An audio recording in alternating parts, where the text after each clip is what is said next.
digital techniques in England, France, Germany, Netherlands, and the U.S. He was director of the Commercial Television Satellite Engineering Division of Pinzone Communications in Cleveland, Ohio. He's presently working as a consultant with Hewlett-Packard. He's developed experimental techniques and apparatus which makes the recent Fireball investigation possible. Sounds intriguing. Dr. James Corum has a BSEE from the University of Lowell, 1965, an MSEE, Ohio State, 67, and a PhD in electrical engineering from Ohio State, 1974. He's been active in academia for 18 years, serving as an associate professor in the Department of Electrical Engineering at West Virginia University, and also as a professor in the Department of Electronic Engineering Technology at the Ohio Institute of Technology. While a faculty member in West Virginia, he's received nine University Outstanding Faculty Recognition Awards, prizes, and citations. He's presently a senior research scientist with the Electromagnetics Department at Battelle in Columbus, Ohio. Dr. Corum is also a senior member of the IEEE and also holds memberships in American Geophysical Union, American Physical Society, Research Society of North America, and the Society of Motion Picture and Television Engineers. He currently holds 5 patents and has in excess of 50 technical publications. So please welcome our 2 speakers. They will co-present, and then after 45 minutes they'll take a short break and then get right back into it. So please welcome Kenneth and Dr. James Corum.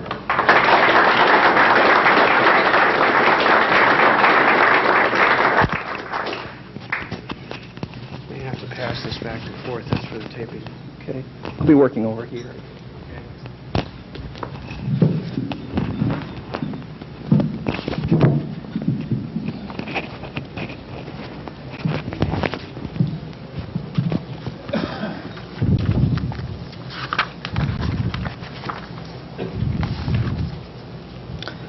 Let's see. You probably can only hear me if I hold this thing up, huh? All right. If at 8 o'clock in the morning my voice will wander off, and if for some reason or other I get too quiet, you can't hear me anymore, wave at me or something, and I'll try to speak up again. Let's see. Normally I try to be a little more diplomatic in our introduction and thank everybody for inviting us here, and it's nice to see so many people back again over and over again over the years, and I'll try to just cut that short and get right into some technical things. I take it that most of you are here because this morning because you wanted to hear something technical. The 2 papers that we submitted, the first one is on, I think we were able to do it without any equations. We drew lots of pictures though, and it's on, let me say, Tesla coil engineering. The second paper is on the ball lightning experiments that I'm going to say we performed, but that were completely outlined in the diary and in the various publications that Tesla had. And when you look at it in retrospect, you'll say, what a bunch of boobies we all were for not just doing what he told us to do. It's been sitting there in print for 85, 90 years or so, not just in the diary, but in Collier's magazine and other places. I mean, it wasn't that he was trying to hide something. We make the comment in the paper that was submitted that it's like Poe's story on the Purloined Letter. Just said it right out in the open, and that's where nobody would look. Everybody would look for something hidden or mysterious underneath it all. Also, there's some fascinating developments that have occurred fairly recently with the Soviets, and published in their open literature, and a number of books that have just come out. We'd like to tell you a little bit about that. Okay? Let's see. The first one then is on, I think the official title of the paper is something like 100 Years of Cavity Resonator Development. And cavity resonators, microwave ovens, microwave electronics as we know it today, really develops. You can trace it right on back to the work that Tesla did in the early 1890s. It's amazing that I taught microwave engineering, both undergraduate and graduate courses for a good many years. Go through all the boundary value problems and all the solutions for cavity resonators and waveguides and all that. But what's amazing is that, hey, in all that, you never tell the story of where those equations came from and who those people were. And the remarkable thing is let me say, the fingerprints of Tesla's work right on through up to the development of distributed circuits and cavity resonators and microwave ovens and particle accelerators that we have today. Okay? Now, let's see. Doesn't make any sense to talk about all this without somehow or other showing some of these pictures. Now, let's see, that's kind of low. Yeah. Somebody want to catch the lights there? At least the ones here in the front. Okay. Can we get the one that's right over the middle there? Yeah, okay. This is, of course, a famous picture, and you've all seen it, what have you. But there's something thrilling about this site, and it certainly is a shrine for electrical engineering, electrical science. You know, physical things come and go, they pass away, but ideas and concepts that are real, all right? A lot of people have wrong ideas, but I mean, people that are on the right path have ideas, and those things are eternal. They don't change. And Tesla made comments about that several times. And we should mention a little bit about some of the people that were here. Of course, Fritz Lowenstein, that was Tesla's technician here, was the first vice president of the IRE when it was first formed. And Lowenstein was also the inventor of the Class A amplifier, which is something they normally don't tell you junior level when you're learning your transistor circuits. Or back when I was an undergraduate, that was a mixture of transistor and vacuum tube circuits. They never told us that it was Lowenstein who got the original patents working for John Hayes Hammond at Gloucester at the Hammond Labs. He was also the inventor of the shaped capacitor, you know, so that you could tune and get something that would be, say, linear in frequency. Tesla, by the way, I don't know why it's not commonly advertised, but in 1891, Alexander Graham Bell was president of the American Institute of Electrical Engineers, and during that year, Tesla was elected as vice president of the AIEE and served a 2-year term along with A.E. Kennelly, who's famous with Heaviside as the discoverer of the Kennelly Heaviside layer. As I say, Tesla was vice president of what's now the IEEE for 2 years. And a lot of people in the IEEE and the history committees don't seem to realize that amazing thing, that they forget the past, even though they're supposed to be authorities on it. Picture, of course, a lot of these were taken by moonlight by Dixon Alley, who's the photographer that... now, a lot of you have come to this symposium, and I think it was in the 84 symposium where somebody did a marvelous piece of work and located the original site. It's at the corner of Foote and Kiowa Streets. And all of you should make a trek over there and stand on this site and look and see the mountains in the distance. And if you take the diary, you can look in the other direction, see the printer's home and so forth.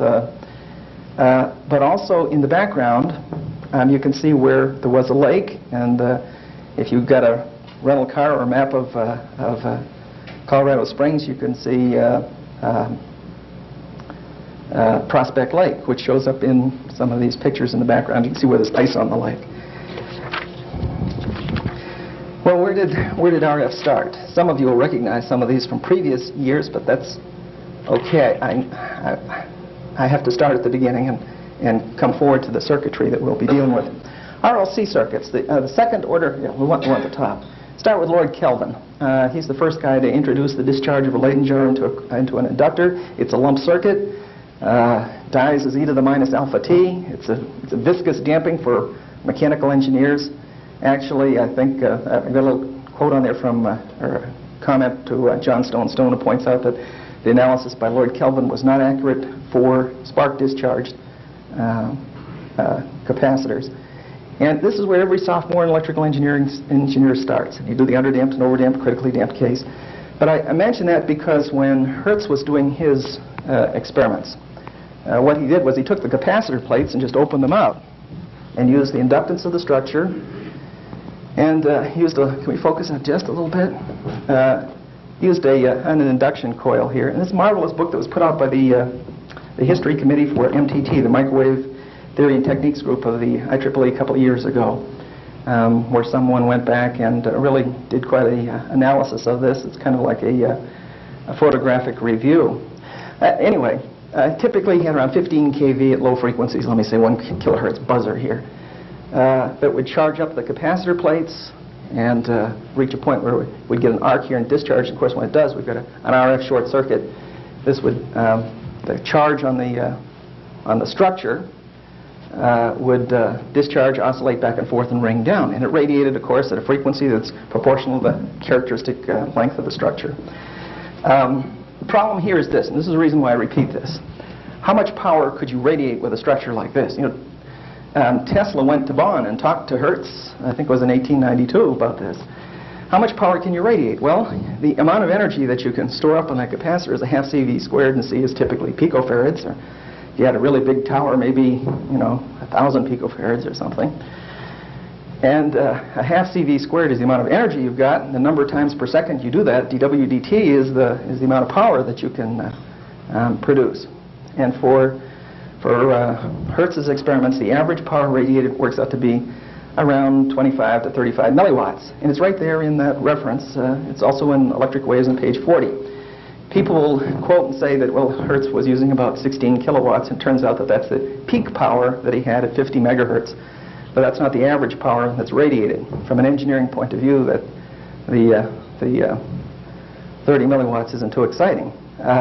Tesla found a way to improve this, and overnight, the amount of power radiated jumps by 5 orders of magnitude. Imagine if somebody could come along with a transmitter today and do that right now. I don't know what IMAX top transmitting tubes run, but let me be generous and say 10 megawatts or so. Seems like they have a megawatt tetroders. But suppose somebody could just go 5 orders of magnitude from that, and all of a sudden we're talking about average powers now, not peak powers, that would be up on the range of terawatts or so. All right, that would be a significant, but Tesla did that, a 5 order magnitude jump. We've also shown this one before, but it does also set the scene. It's a critical piece of history. Early on, people were using induction coils, and a lot of people try to build Tesla coils very similar to this. And this is what Tesla had in 1891 or so in his publications. And engineers call this coupled coil transformer, and depending upon the coupling, E2 equals NE1, where N is the turns ratio, and people try to build Tesla coils that way. And we'll show you where even some of the big boys tried to build Tesla coils that way, and it's about the craziest thing you could do because they don't operate that way. And all you get for your troubles is losses. All right? We'll show you where Bright and Tove and Hafstad built one that way. And it's no wonder they went to Van de Graaff machines, because what they had was nonsense. It's probably one of the poorest design machines that you or I could ever see. All right? It's documented very well, so we can see the mistakes that they made. But Tesla's marvelous discovery was to move the energy storage device from the antenna side, use a couple coils, and move the energy storage device over onto the primary side. And that's got to be one of the major advances in the development of civilization. All right? A very simple idea. I shouldn't say it's simple. It's deceptively simple. It looks real simple. When you do some of the analysis, you find it's a little more complicated. It's no wonder Tesla didn't try to attempt a lot of the mathematical analysis. A lot of the mathematical analysis wasn't available, in fact, until the late 40s and early 50s. He also discovered the importance of spark, the duration of the spark control. Many people build machines, giant machines, and they get little sparks. You know, and the whole problem is they're not controlling this spark duration. And if you examine the sequence of patents that Tesla has in the 1890s, he stops and spends several years developing rotary brakes for the purpose of spark control. Let's see. This is an important improvement, also very important to Tesla. This version down here is the version that most people see today when they talk about Tesla coils or Tesla coil circuits that they're going to build. Normally it's turned around, but this is from a drawing that Tesla had in a report that he gave in 1898. What's going on here, of course, and you've heard this several times already in the past few meetings, is that we've got a low-frequency power mains here that will basically, at low frequencies, say at 60 hertz, this primary has, you know, it's only a few microhenries, so it has 0 reactance, and basically what happens is we just charge these capacitor plates up until we reach the breakdown of this gap. That's really a simplified way to describe it, but when this breaks down, we have a plasma conducting across here. It's like somebody closed a switch, and this is then an oscillator, right? Just like we had with Lord Kelvin's stuff. And when it oscillates, if this is a tuned circuit, we'll get magnetic coupling between the two, and there's an exchange of energy oscillating back and forth between the two, and energy will go over into the secondary. Things will happen, and you'll build up to a fairly high voltage on the secondary. All right? We'll have a whole lot more to say about that as the hour goes by. This version is shown in the diary. It's of interest for several reasons. First, Tesla takes this resonator and puts it over here a little bit further. And this part here is a lumped circuit, sinusoidal, it's a damped sinusoidal, master oscillator. All right? This is not a Tesla coil per se. The voltage rise here is not by standing waves. It's a lump circuit, obeys lump circuit analysis. You can verify that in the lab yourself. And today we could take all that and remove it and bring in a 250 kilowatt Continental AM power transmitter, you know, and plug it into this thing and get the same results that Tesla got. Okay. All right, that's all I want to say about that. It's taken longer than I wanted to set the stage. I guess I do have one more little thing, and this is from I think this appeared in both our books on the vacuum tube Tesla coils, and also the one on the computer program we wrote. Let me mention something about that. We wrote that program several years ago. I think it was in '85 when the traveling wave aspect of Tesla coils occurred to us. By the way, it had occurred to others before that we didn't know about, but you have to struggle and find these things out yourself. I think it was in the '86 symposium we came all excited and told everybody about it, you know. And I think maybe there were 1 or 2 people who understood what we were talking about. And so we said, all right, well, look, what we need to do is take all that mathematics and all the Smith charts and all that stuff, and you know, a grad student in electrical engineering would understand what we're doing, but let's see if we can't put it in the hands of, you know, people that are trying to do this thing because they want to build a Tesla coil, not because they want to understand all the engineering. So we wrote those computer programs, the TC Tutor stuff, and tried to provide as all the documentation, all the equations, so you can check everything that we've done, see where we've made assumptions, and go through and get those results. And that was the purpose of that proposal. Proposal, yeah, you know what business I work in. 8 o'clock in the morning is too early to think clearly. Let's see, Lord Kelvin, again, this is sort of the history of cavity resonators. There's a cavity resonator down here that doesn't show, but this is how they developed historically. And I've been wanting to write a paper on this because I've got all the references, and I can show you places where people like Sloan quote from Tesla. It moved on me. Sloan quotes on Tesla, and Hansen quotes from Sloan, and you can. There is a documentable pathway from the microwave technology we've got today right on back to Tesla's work. Let's see. The last one on the previous one was this double tune circuit. Oh, I didn't tell you why Tesla was using this.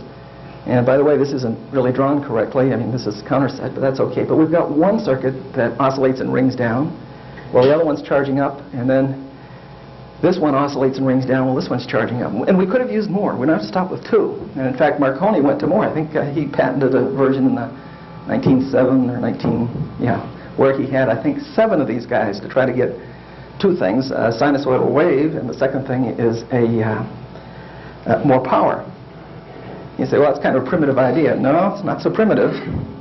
If you look at some of the recent IEEE transactions on nuclear science, you see that virtually the same technique is being used by people at Los Alamos and in a number of other places. Okay. Now, this is what's kind of fascinating. Again, this is a resonator, and David Sloan picked this up, put the resonator in a box, okay, and developed what is commonly called today the helical resonator in a can. Hansen expanded on this.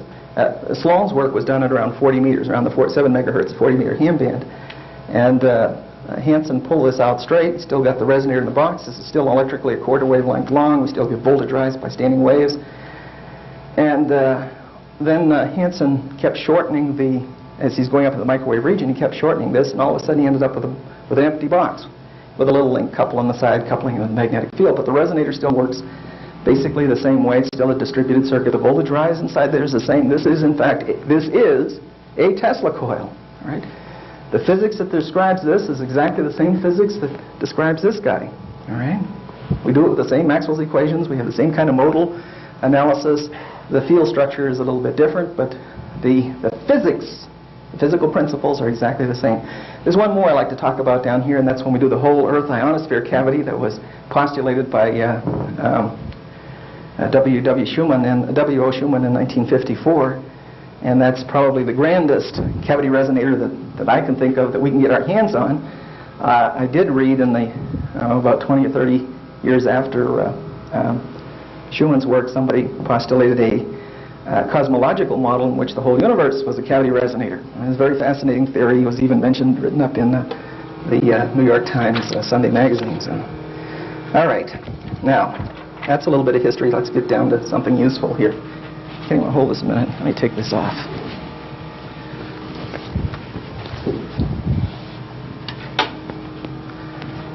Okay. This is a standard Tesla coil. You've all seen these. You couldn't have walked in the door if you haven't seen something like this. And let me mention the following, what's going to happen here before we go into the actual drawings that describe the currents and so forth.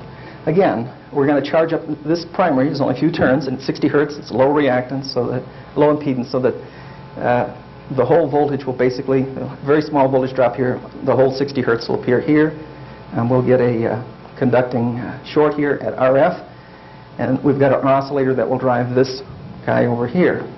Now, that circuit on the right cannot be treated in this version by lump circuit analysis during the whole operation of this structure. During the period of time in which this oscillator this one is discharging, the magnetic field from the primary bathes the whole secondary. And the whole secondary is just being bathed in the magnetic field of the primary, and energy oscillates back and forth between the two. There's a marvelous little homework problem in the back of Raymond Wennery, a traditional book going back to the 40s that we used to use for one of the undergraduate microwaves courses, and it tells you that helices behave two different ways. If they're bathed in an external field, the disturbance that you'll get at the terminals of the helix obeys one set of equations, and yet if you drive it another way, you get a slow wave effect, and the velocity of propagation along the structure is a whole lot different from the previous way. Now, what's going to happen is this. We'll end up with a lot of energy over here, bathing this resonator, and then the spark will break. Now, when it breaks, the impedance in the primary is very, very high. And so that energy can't come back to the primary. But it's distributed over the whole structure. And over a period of time, which we call the coherence time for the resonator, it's different from the fill time for a cavity resonator. That corresponds to a sinusoidally driven resonator. But over a period of time called the coherence time, it's very simple, similar to optical coherence, and it has to do with a fundamental reciprocity relation in Fourier analysis. During that period of time, standing waves will build up to a peak, and then the whole thing will ring down. And you can actually see this if you've got an oscilloscope, and we'll show you some of the waveforms here in a little while. Now, it's that building up to a peak time that's important. And by the way, it's during that latter period of time that this coil behaves exactly the same way as an extra coil. And this is an extra coil during that period of time. It's a secondary during the period of time when we've got the two mutually bathed. All right. Since that thing is a resonator, the voltage distribution builds up on any resonator. You've all seen resonators in the bathtub. You can sit there and splash water back and forth and build up they call them Vmaxes and Vmims in there and get standing waves. When you first start splashing, you'll get traveling waves.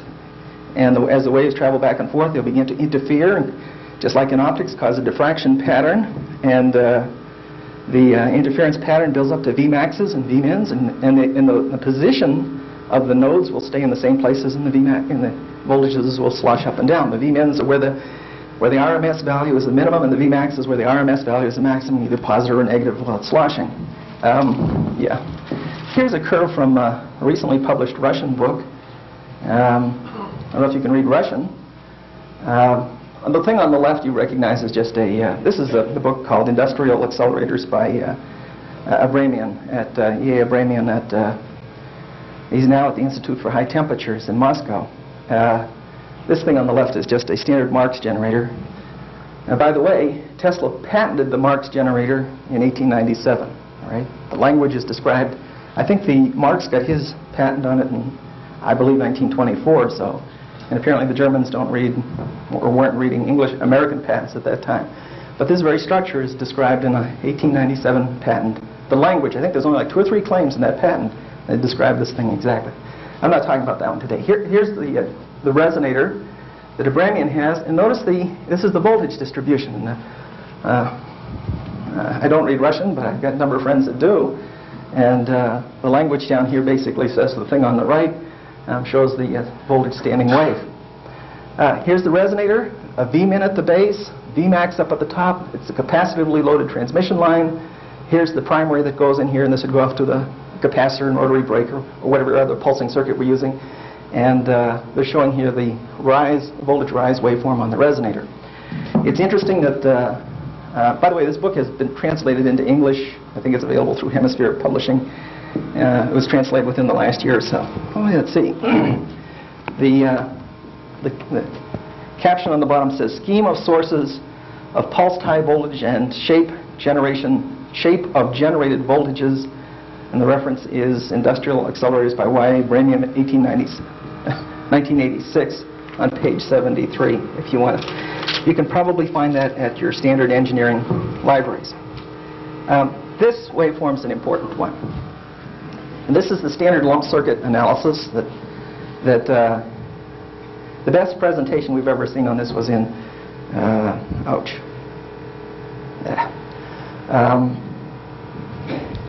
Static Electricity and Magnetism by,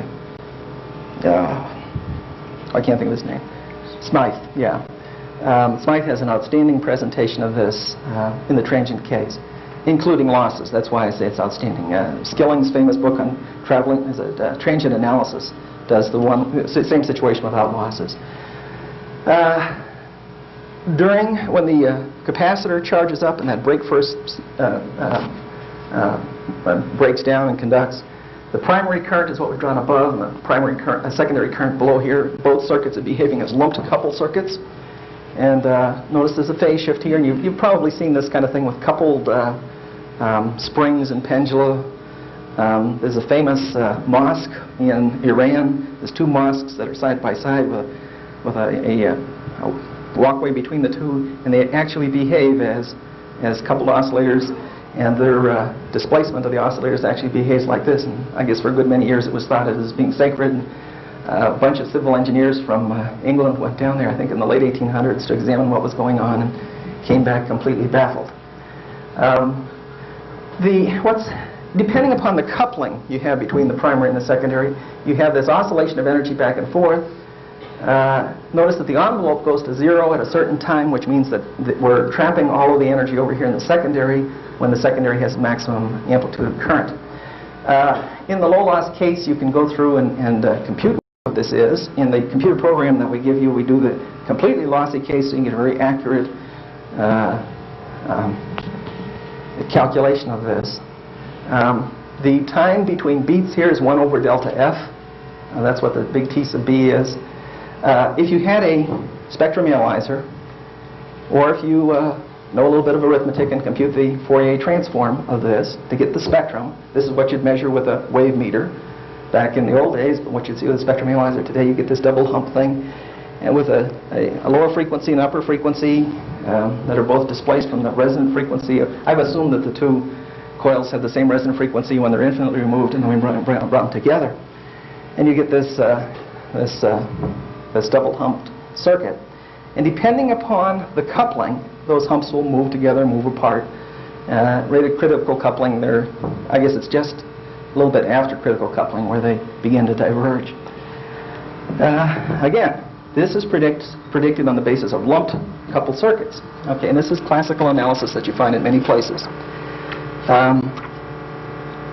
if you're, and it describes totally what Tesla had for his Tesla coils in 1891 and fails miserably for what he had in 1898 even before he came out here. Okay. I want up at the top, we've worked a very special case. This is kind of the optimum early Tesla coil, where we broke the primary spark at that particular instant in time, and then the secondary operates alone. All the energy is trapped over there and it just rings down. And you can do this. You don't need Tesla coils to do this.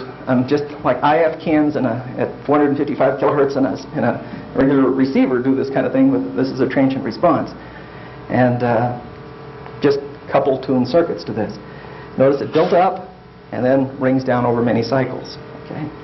The interesting thing here is during this build-up time, we have that double-humped spectrum. And then after it breaks, when it rings down, if you took the Fourier transform of this part, or look at it on a spectrum analyzer, you'll see a very sharp line. It's a Lorentzian profile, for those of you that are atomic physicists, for this kind of structure with the viscous damping. All right. But all that works for lumped circuits. When we were over in Belgrade the first time, we didn't know about this. It wasn't too long ago we didn't know anything about all this. Other than, you know, we'd all built circuits. I think I've been licensed as a ham radio operator since 1956. I think it was 54 when Cosson and the other fellow came out with that article on vacuum tube Tesla coils that appeared in radio, TV, or whatever it was called back then. It's now radio electronics. And we built one of those and burned out some tubes and grids and stuff like that, but really didn't understand from an engineering point of view. You know, an engineer is different from a scientist. A scientist just wants to know how things work. An engineer wants to find out how they work, but he wants to squeeze that last bit of performance out. And the real mechanical engineer is the guy who goes down and spends $20,000 on a car and takes it home and pulls the engine out. You know? To me, that's an engineer, because he wants something more than what he could buy. All right?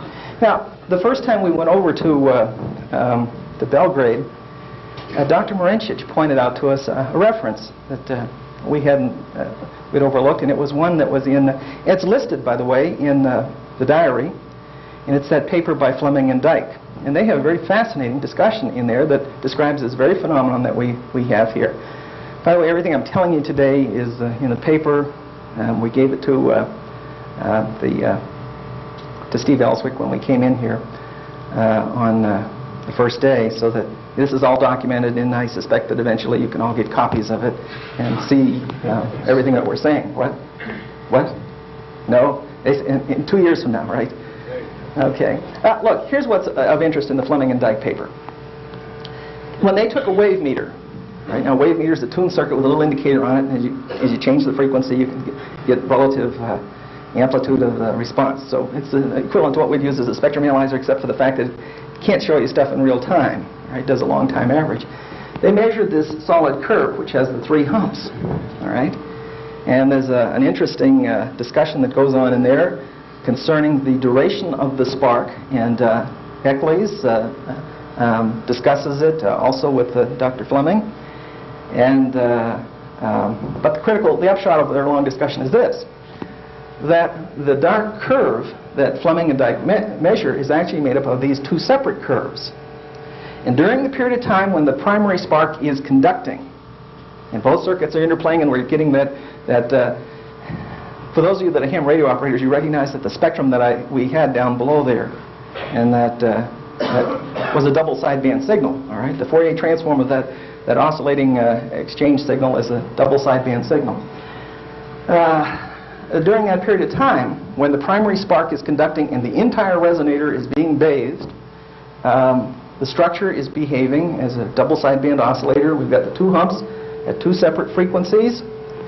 And then when the primary spark breaks, all the energy is trapped in the secondary, and the secondary rings down as a resonator. All we get is this middle curve, and that's all there is. All right. And by the way, this middle curve is characteristic of the bandwidth of that curve is characteristic of the losses that are in that distributed resonator. In a lump circuit, we'd say it's proportional to the Q of the resonator. Q has a little bit different meaning when we talk about distributed resonators and cavity resonators. It's not just omega L over R, it's something a little bit different, but for lump circuits, it reduces to that. The width of that curve is proportional to the losses, and if I make the losses go down, I'll get the same energy. The width will get very thin, and the peak will get very high, and that's what Tesla was doing. Right in the diary, you can go through, do the calculations where he's running this stuff, and I got to talk faster, Kenny's saying. Okay.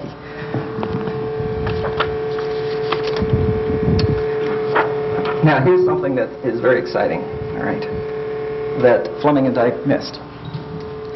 I'm showing VC2 here, all right. That's the voltage on the top of the ball or the toroid or whatever you have. We've got two separate instances of time. Up until at this particular instant in time, the primary spark is conducting, and we've got the interplay of currents back and forth between the primary and secondary. And right at this instant in time is when the primary spark breaks. All right. Now, when that occurs, if you've done it right, all the energy is trapped in the resonator.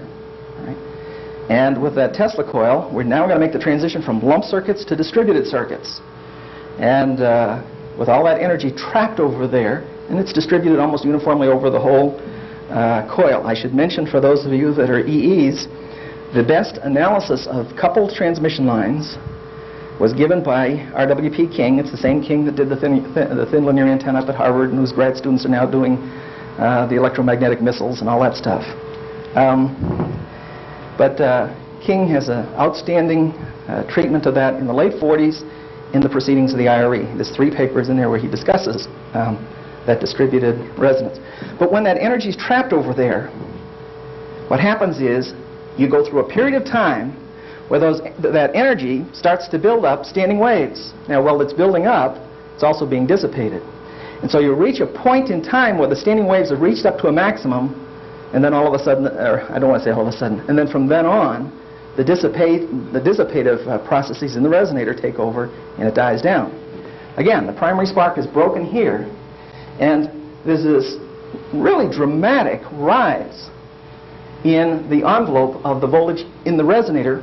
It's during this period of time, from here out to here, when the voltage is building up to a maximum. Now, there's an assumption built into all this, and that is that there's no discharges taking place. We're looking at right at a linear system here. When discharges occur, there's another way we can handle that. And all I'm doing is making sure that the ball on the top is big enough to be able to handle the potentials that we're going to hit when we get up here at that particular point. So the standing wave builds up during this period of time, and then the whole resonator decays exponentially after this. Now, here's what's fascinating. Back here again, we've got the double-humped couple lump circuits with a double-humped spectra. At this point in time, we've got the single, let me call it monochromatic spectra, although it's got a certain finite bandwidth. It's a bandpass signal, right? This little portion was what Fleming and Dyke missed. And as I say, you can see it with an oscilloscope. Now, we wrote an appendix that we prepared for the TC tutor. It's not in the version here that's for sale. We're still typesetting it, but in it we go through and derive all the equations on the spectral coherence of cavity resonators, and helical resonators included, and derive the analysis for this portion of it. Those of you that have backgrounds in optics will recognize it immediately. Okay, the analysis is very similar to what you do with an amplitude splitting Michelson interferometer when you're going to measure the self-coherence of radiation, a radiation field. Now, we thought, well, that's marvelous theory. Theory's great, you know. And Kenny and I have this situation where we've had all kinds of theories and then gone in the lab and it was, you know, had nothing to do with what the theory, what we thought we had nothing to do with what was measured in the lab. And it wasn't because the mathematics was wrong, because that's what's puzzling. You can do perfect mathematics and still have nothing to do with reality. It's the assumptions that go into the model that's built in your mathematics that make all the difference. Okay. Now, let's see. Here's what we actually measured when we went in the lab to see if this was so. Kenny's going to talk about this a little bit, but let me mention this. There's something important occurring here. This is the point in time where the switch, the primary break is going to occur. We're doing this with a Ford buzzer. Kenny's going to tell you about how that's done. With the big coils, we run with a typical rotary brake, 800 brakes per second, the spark duration in the primary will be around 100 milliseconds or so, 100 microseconds. You'd like to get it a whole lot shorter than that. And in the literature that we published, we show where the optimum for Tesla's machine was around 10.4 microseconds. And of course, there's no way you could get a breakdown there, but a break at those speeds. I don't mean breakdown. You'd get a tremendous breakdown there. But this scale on the left is in volts. We just brought everything down low in voltages and just are shock exciting this guy. And this is actually, it's kind of rough to see here, but it's actually the interplay between the primary and the secondary till you reach this point. Now at this point the voltages began to rise so fast we couldn't, we had to change scales. Otherwise we couldn't show it. By the way, the first 150 microseconds aren't shown. They go back to here, and that's where the interplay between the primary and the secondary is occurring, and this is the point where the break occurs. At this point, change the scale on the left by a factor of 10. All right? So this point, instead of being 100 volts, is 1,000 volts. All right? So 1,000 volts, we're up on the roof someplace here. And it doesn't really build up like a step function here. Actually, this is real data, so that you can see that we've got some above and some below, and it's a little wobbly in here. But you can see the general trend of this. Kenny, you want to tell a little more about this since you took the data here? Oh, yeah. Okay, I just want to interject a couple of footnotes for you guys that like blisters.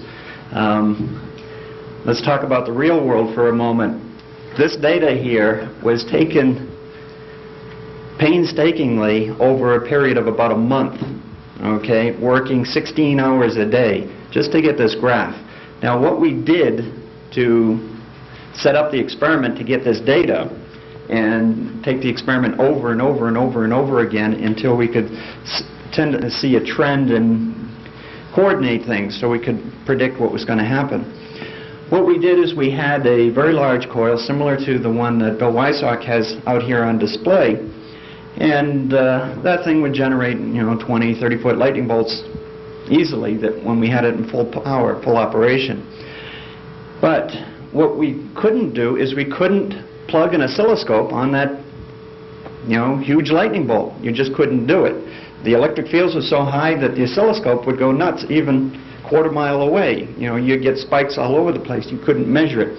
So we did take I had a 1924 Model T Ford that I owned. I just recently sold it. We pulled one of the buzzers out of it, one of the spark coils, and we connected it up to the primary and used the buzzer as the gap and so forth. And what we began to see was, sure enough, using a real nice Philips oscilloscope where you can expand the waveform and reduce it down and look at narrow segments and trigger on different parts of the waveform, we began to see this.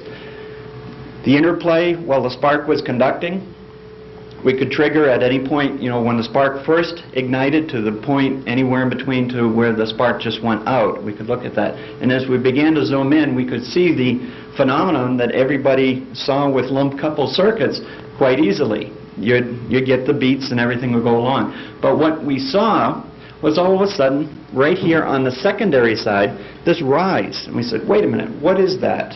Where's that coming from? And we began to look closer and closer at it, and it didn't make much sense. We were saying, well, maybe the oscilloscope's going nuts, even running just a couple of kV off the top of this big coil that we had. So we began to do the experiments over and over and over again, and this graph is what resulted. For you Macintosh lovers, this was drawn on a Macintosh, so we used one of their graph programs. But this time where it's rising up was very interesting to us. When we started looking at other coils that we had small coils, tabletop coils, we had big coils, we had coils that ranged all the way up to 100 megahertz or so. And we began to look at this time, and they were different on every coil. We said, what's going on? What is that? What's taking place on the secondary in here as it builds up right after the spark extinguishes? And we found that we could modify that time in there by essentially changing the Q of the coil. Okay, if we had a very low Q, we would see that time change. If we had a very high Q, we'd see it switch the other way. And what we did is, as we began to play around with that, we began to see certain phenomena take place, and that leads into the ball lightning stuff or the fireball stuff. We got to be careful because We don't want to call it ball lightning just yet. It's got characteristics of natural ball lightning, okay? What we want to do is call it what Tesla did, fireballs. And this duration in here, this time, this buildup, had a lot to do with the formation of the fireballs, which we'll see later on. And then it would continue to ring down. At this point, I'll turn it back over to Jim. Put off your mic here.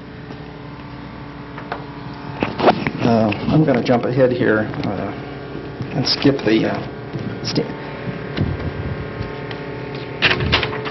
because I do want to get to the Livingston chart. For those of you that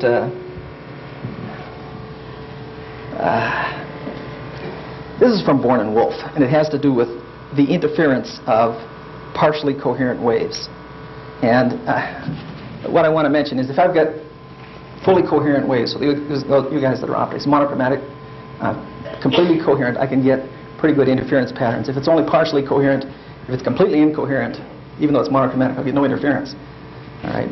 The same thing occurs on during that build-up time on a Tesla coil, and we discussed that in other things, other places.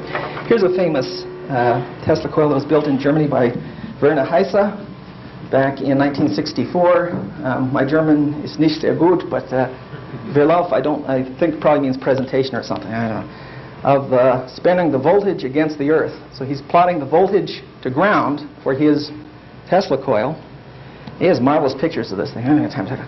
Along the secondary coil of a Tesla transformer for the case where the secondary is a quarter wavelength long, where L is the length of the wire of the secondary coil. And it turns out he's got the right idea, but it's not. What you want is a quarter wavelength from here to here, which is pretty close to what you have along the wire, simply because the velocity factor for along the wire isn't too far different from what you get if you actually calculate it rigorously and formally. I include this one because it was published in ETZ back in 1964, but you can see he has the very standing wave that we're talking about here. Okay, so, and there's some pictures of his coil in action, and it looks a little like Bill Wysock's coils. Okay, now I skip all this stuff. This is worth taking a look at real quick. Again, simply because this is the helical resonator against the ground. All right, has a certain velocity factor. Sloan put it in the can. We can operate it openly against ground like you would. Those of you that are ham radio operators know how a quarter wave tower works. You know, if you could measure the current distribution on your tower, you see the current goes to zero at the top unless you have top loading, and then you have a maximum current down at the bottom. You can actually measure the current and there'll be a maximum, and the V does the opposite because the tower behaves as a resonator, behaves as a lossy resonator, and the loss is a radiation resistance, hopefully nothing more, maybe some ground resistance as well. But the same thing is occurring here, and this is sort of a base-loaded vertical tower, and then you can make it shorter by capacitively loading the thing on the top and all that. And the analysis of this is very well treated in other places. Do I need to show that circuit? We're going to run out of time here. We go through in several places and show you how you can treat this on Smith charts. I don't want to stop and talk about that. Let me talk about some coils that people have built. This one, Mysovsky in the Soviet Union. This is a marvelous paper that was published in 1976, I believe, by Grenberg in Soviet Physics with Specky. For those of you that can read Russian, Kenny and I have an article on ball lightning that was published in the April issue in Russian in Soviet Physics with Specky. Last summer, I had a gallbladder attack and was flat on my back for a while. Kenny had a broken back, and while we were in this tortured condition, one of my colleagues at work sent me this note that there was a conference on ball lightning to be held in Moscow at the Institute for Advanced Studies, and we had this request, would we be interested in submitting a paper. So my wife put me in the car and basically hauled me in the horizontal position up to Windsor, Ohio. And Kenny, his wife was wheeling him around in the yard in a wheelbarrow, and so the two of us got together on the living room rug, flat on our backs, and put together this paper that we sent off to the Soviet Union. And I should mention this: that what's of interest to the Soviets is that they have a remarkable theory based on fractals. All right, this guy B.M. Smirnov, who has got to have been divinely inspired to have written some of the things that he's done. I mean, he's a very, very qualified person technically. but had a tremendous amount of insight and saw how you could use Mandelbrot's fractal theory to describe some of the things that are going on with ball lightning. We'll talk about that next hour. But Grenberg, this guy Mazovsky back in the 20s was interested in building relativistic electron beam accelerators. Now this is 10 years before Ernest Lawrence and so forth over here. And really what we've got here, here's a primary going around this guy. He's got it encased in a can that's grounded. Here's the secondary resonator in there. And he's got it in a vacuum and so forth. But this was first presented as a paper, I think, at Petrograd in 1922. And you recognize that, again, he's where Tesla was in 1896. That's a very famous Tesla coil in the Soviet Union. Here's one that is in Livingston and Blewett's book. And this was the one built by David Sloan. I'm not sure if he's still alive. I came across somebody while I was at Los Alamos at an ultra-wideband radar symposium back in March who worked with David Sloan for a number of years. These are real people. Sloan built a 7 megahertz oscillator up there. And where did I put that little antenna? There it is. Gave me at the APS symposium. This is a primary. We've got a monochromatic signal generator here, so I could take that away and put any oscillator I want here. It's he's running Class C. I forget how much power he was running. Let me think. Oh, the number. This is reported in that 1935 article by Sloan in Physical Review. But again, this is the extra coil standing there as a resonator, and he built it up to about 800 kV or so. His purpose was for making X-rays. In the book we mentioned, in the paper that goes with this, we mentioned that Sloan's advisor. His mother was very sick and had cancer, and so Sloan built this thing to make X-rays and used it on his advisor's mother. Boy, that would have been a marvelous thing to do. I'd have loved to use it on my advisor occasionally. And she was the first one to be successfully treated with X-rays for stopping cancerous growth. His advisor, by the way, was the Nobel laureate Ernest O. Lawrence, okay, E.O. Lawrence. This is of interest because this is a famous Tesla coil. It's the one that was built by Hafstad and Tove and those guys in the late 1920s. They used 7,000 turns of number 40 copper wire, which has if you get TCBA News, which if you have any interest in Tesla coils, you must get a hold of Harry Goldman, buy every one that he's ever published all the way back, because those are certainly collector's items. Somebody sent in something that was very similar to this. The guy, I think, had built like a 10-foot coil and wound it with number 40 gauge copper wire and had 10 million turns on there and was wondering why it didn't work. And I think Harry's comment with tongue-in-cheek was something to the effect that I've never been stumped before, but you totally baffled me on this one. What's happening here again is that for the frequency these guys were at, and I forget which it is because it's mentioned in the Physical Review article. It's the lead-off article, I think, in 1930. This is going to be a half-wave dipole instead of a quarter wave. So these guys are running it not as a vertical monopole, but as a half-wave dipole up in the air. All right. And loaded, capacitively loaded. You can go through and run this thing on, take the numbers right out of Physical Review and put them in TC Tutor and run through and calculate the operation of this thing. What you find is that the losses are horrendous because of the... I mean, what you want to do is you want to build that as low-loss resonator as possible. By the way, this is his primary that he's got around here, centrifuge. This is just a link couple. Ham radio operators do the same thing quite often. You put a loading coil in the middle of an antenna and link couple it instead of, if you don't have 50 ohm coax, you can use an open wire line or something. But they then took it and they put it in an oil bath to raise the voltage on the thing.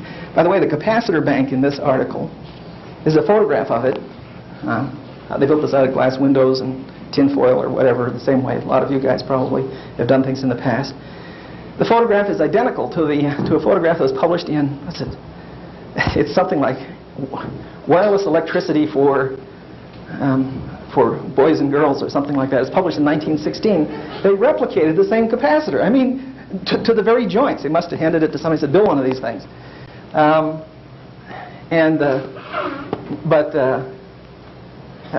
Again, this has got to be one of the poorest designs that we have ever seen for Tesla coils. And you'll say, well, what would you do if it made it better? Got rid of that 40 gauge copper wire and made it half-inch diameter copper tubing or something. I mean, you want to keep the losses down. use a Litz wire. Litz wire, again, was invented by Tesla. So I think there was a question on that yesterday. And the Germans picked up on it. That'll keep your RF losses low as long as your frequency's below 500 kilohertz or so. Above that, Litz wire doesn't work so much. A very poor design. These guys, by the way, wrote the article that eventually they said, well, we just couldn't use Tesla coils. And they went to Van de Graaff generators. It's no wonder they went to Van de Graaff generators. I mean, they had built this thing so poorly, they needed, several megavolts to do some of the experiments that they were doing. And like I say, it's no wonder they went to Van de Graaff machines. They couldn't build one of these things. Now, we shouldn't be too hard on them because Chadwick, the guy that, I'm going to stop in just a minute, the guy that discovered the neutrons, made the comment that he tried to build a Tesla coil and use it for an accelerator in the early 1930s while he was working, I think, with Rutherford. I may have him mixed up with somebody else. He said, I just didn't have the training and I wasn't capable of doing such things. He recognized that there was something going on that he didn't understand, and he just set that all aside and went another way to do it. What's the connection between all this and fireballs? This is another form of a Tesla coil. This is a helical resonator in the can. This is one Kenny built. I forget what frequency I was working at. Is this 2 megahertz, Kenny? Yeah, 2 megahertz. And Q here is about 450. This guy was 3 feet in diameter and stood about, so I had a big barrel, And we began to notice strange discharges from this thing. And it was right at the time when we came out here in 1988.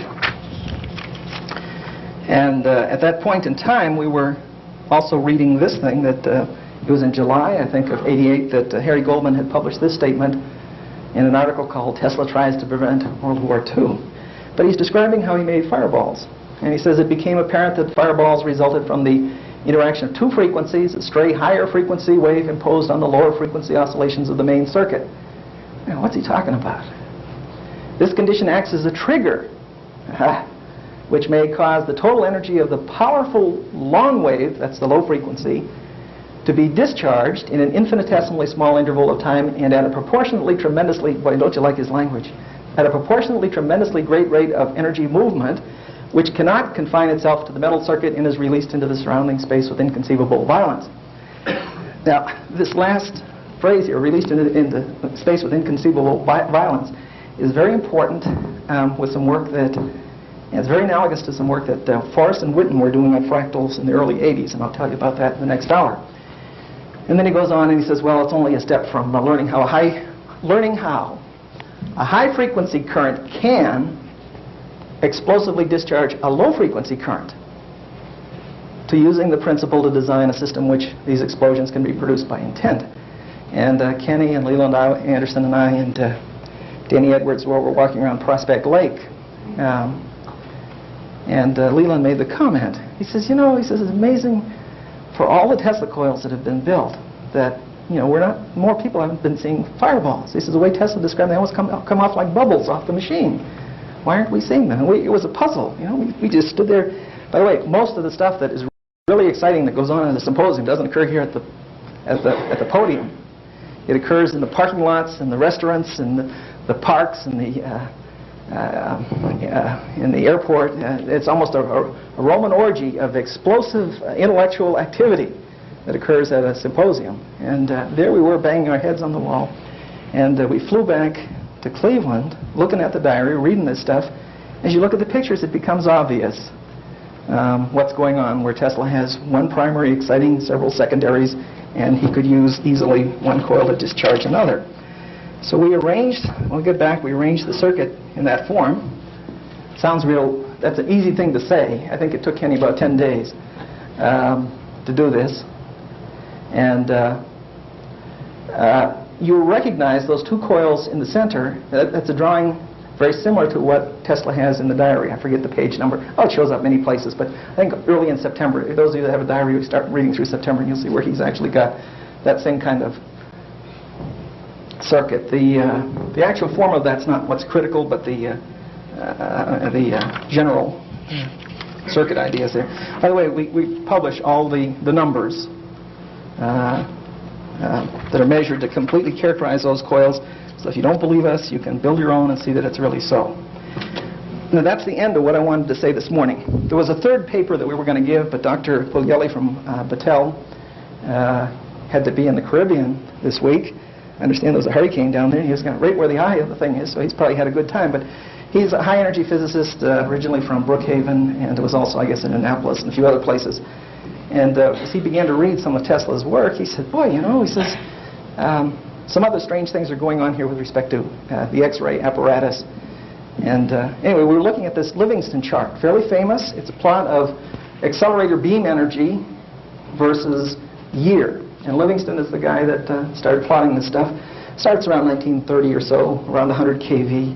And over the years, certain things have happened. You can see way up there is where the superconducting super collider is supposed to be at. Let me call your attention to Van de Graaff's machines, which are these electrostatic generators. They build up real fast till about the early 40s. And somehow or other, there's a great deal of improvement after those. I think this is the newest one that was just built at the tandem version that was built at Yale. Now, what struck me as I looked at this was, hey, if I plotted on here Tesla's published, the energy is measured here in electron volts, and this is actually volts for Van de Graaff. So if I did the same thing as you do for Van de Graaff, these aren't real volts, by the way, all right? This is probably about the limit of where real volts stop. These other things are kinetic equivalent volts, all right? I don't have time to talk about that. But if I plot just like we do for Van de Graaff generator, where would Tesla's published data fall on this thing? And the thing that struck me was this.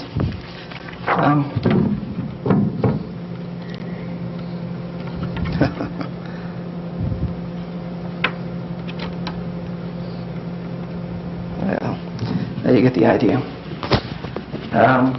Here's Tesla's data. Starts out early 1890s. And lo and behold, he has his own one-man Livingston chart that is the same as this, displaced 40 years over. And the point that I make, that I get out of this, is that, hey, we should have had superconducting supercolliders 40 years ago. Another way to put it is this: where will high-energy physics be 40 years from now in the year 2030? Let's see.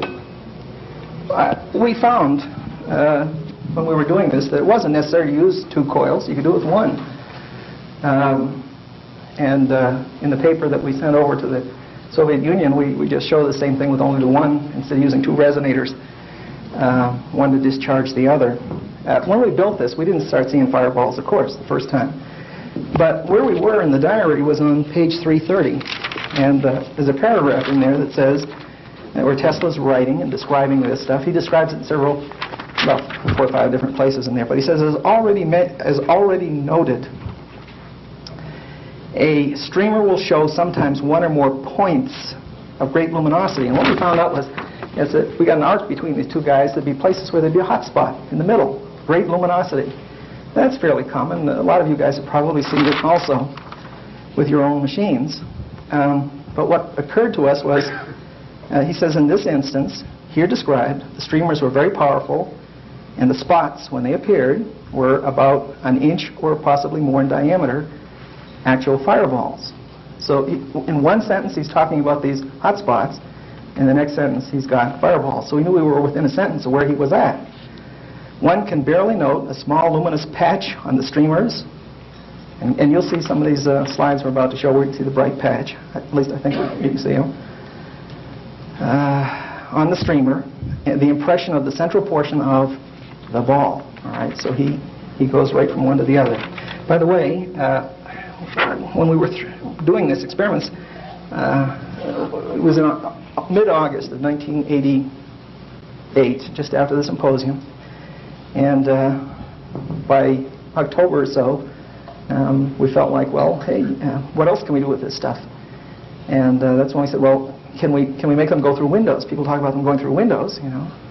And so Kenny got a piece of glass, set it up there, and this is just to orient you, so when you see the slide, you'll see what we're talking about. And then here's the fireball that's coming in from the fireball and a discharge coming in from the left, and the arc, the discharge hits the plate of glass, and the glass was, what, about so big by so big. It was a pretty good size, something we took out of a barn up in Ohio that had been there for a good many years. And the arc comes through, and the ball's formed on the other side, and this ball goes out. And you can see it pretty clear on the video. And if you're watching it in real time, you get the appearance of the ball incident on the left and the ball exiting, emanating on the right. It looks, in real time, looks like the ball is actually passed through the glass. The explanation for this was actually, I think, anticipated by Finkelstein and the other fellow back in the late 60s, where they give an explanation for this, and also in their American Scientist article in 1970. Well, we've got a number of slides to show you, and Kenny's going to show them to you right now. Yeah. Well, let's see. While Kenny's getting set up, I'll